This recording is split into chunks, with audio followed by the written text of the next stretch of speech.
ప్రస్తుతం ఆంధ్రప్రదేశ్ రాష్ట్రంలో కూటమి ప్రభుత్వం పరిపాలన గురించి మనతో మాట్లాడడానికి కాకినాడ జిల్లా బీజేపీ ప్రధాన కార్యదర్శి సాయి కుమార్ యాదవ్ గారు ఉన్నారు. వారి మాటల్లోనే కూటమి ప్రభుత్వం పనితీరు గురించి తెలుసుకునే ప్రయత్నం చేద్దాం. నమస్తే సార్. సార్ చెప్పండి, కూటమి ప్రభుత్వం అధికారంలోకి వచ్చి దరిదాపుగా 2 సంవత్సరాల పరిపాలన. ఈ 2 సంవత్సరాల పరిపాలనలో కూటమి ప్రభుత్వంలో మీ యొక్క బీజేపీ పాత్ర ఎలా ఉంది అంటే మీరు ఏమంటారు?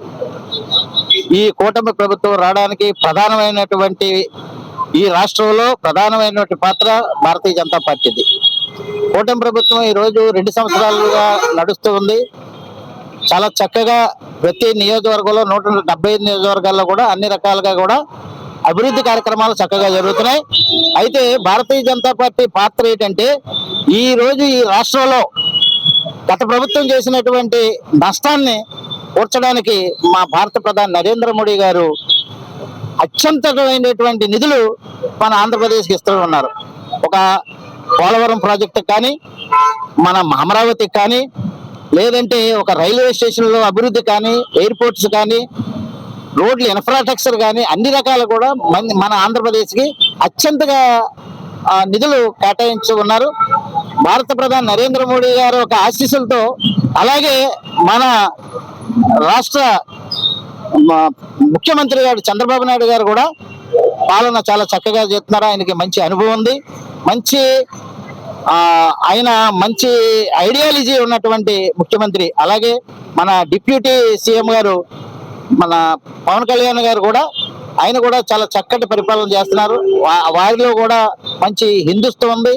చక్కగా ఈ యొక్క ఆంధ్ర రాష్ట్రాన్ని అభివృద్ధి చేయాలి, కూటమి ప్రభుత్వం ఇంకా 15-20 సంవత్సరాలు కూటమి ప్రభుత్వం నడాలనే ఉద్దేశంతో పవన్ కళ్యాణ్ గారు, చంద్రబాబు నాయుడు గారు ఉన్నారు. కాబట్టి దీనికి ఆశీస్సులు ఇస్తున్నటువంటి భారతీయ జనతా పార్టీ ప్రధానమంత్రి నరేంద్ర మోడీ గారు. టీటీడీ సరఫరా చేసే లడ్డు విషయంలో కూడా ఈరోజు చాలా రాద్ధాంతం అయితే జరుగుతుంది. మరి ఈ రోజు ఏం చెప్తారు సార్? అంటే సిట్ కూడా తీర్పిచ్చింది, లడ్డూలు ఎటువంటి కల్తీ జరగలేదని.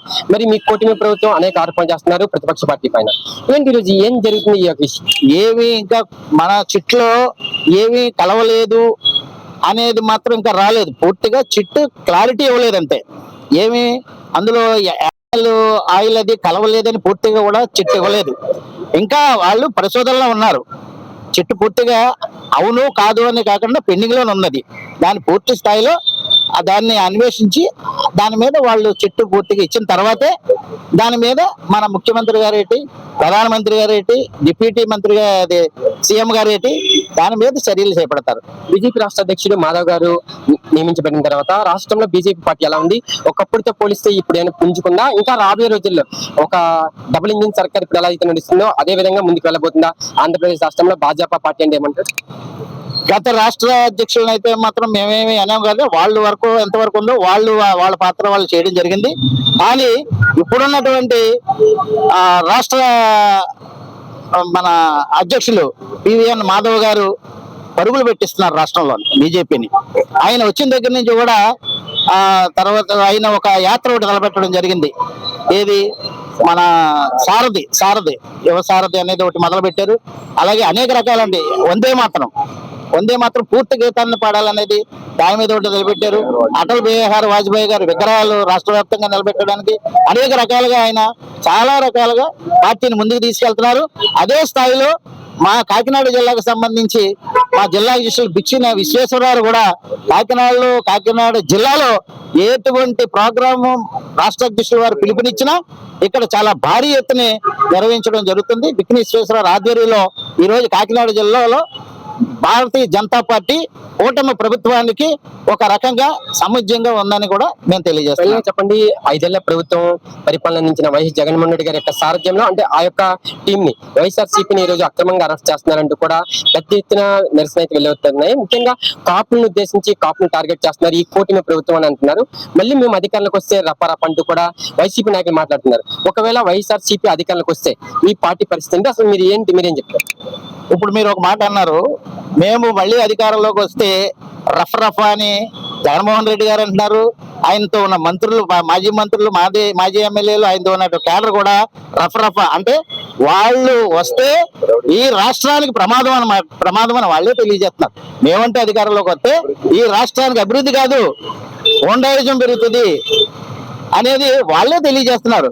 అంతే తప్ప కుల మత భేదాలు తీసుకొచ్చి కావాలని రాష్ట్రంలో ఒక భయాందోళన తీసుకురావాలనే ప్రయత్నం చేస్తున్నారు తప్ప ఈ కూటమి ప్రభుత్వంలో కాపులను టార్గెట్ చేయడం, ఇతర బీసీలను టార్గెట్ చేయడం, ఎస్సీలు టార్గెట్ చేయడం, కులాలకు సంబంధించి లేదు. ఏదైనా రాష్ట్ర పాలన చేసేది అన్ని కులాలని సమన్వయంగా చూసుకుని పాలన చేస్తారు తప్ప కావాలని కులాలలో చిచ్చు పెట్టడానికి, రెచ్చగొట్టడానికి చేస్తున్నట్టు ప్రయత్నం వైఎస్ఆర్ కాంగ్రెస్ పార్టీది. అట్లే మాజీ ముఖ్యమంత్రి గారు కూడా ఇది జగన్మోహన్ రెడ్డి గారు తెలుసుకోవాల్సిన విషయం ఒకటి ఉంది.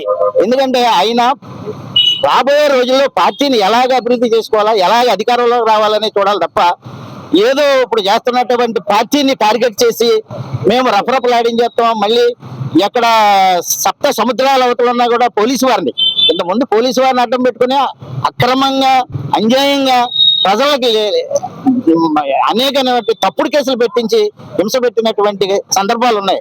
కానీ వాళ్ళని మళ్ళీ ఈ రోజు ఏ ప్రభుత్వం చెప్తే ఆ ప్రభుత్వం మీద పోలీసు వారికి తప్పదు. కానీ వాళ్ళు సప్త సముద్రాలతో తీసుకొచ్చేస్తాం, ఏదో చేస్తాం, రఫ్రఫ్లాడిస్తాం, మేము వచ్చాక ఇప్పుడు పడితే ఎవరు మంత్రులు ఉన్నారు, ముఖ్యమంత్రులు ఉన్నారు, ఎమ్మెల్యేలు ఉన్నారు, అందరి సంగతి చూసేస్తాం అనేది అయితే ఎప్పటికీ అధికారంలోకి రాలేడైనా జగన్మోహన్ రెడ్డి గారు. నేను ఈ మీడియా ద్వారా తెలియజేస్తున్నాను.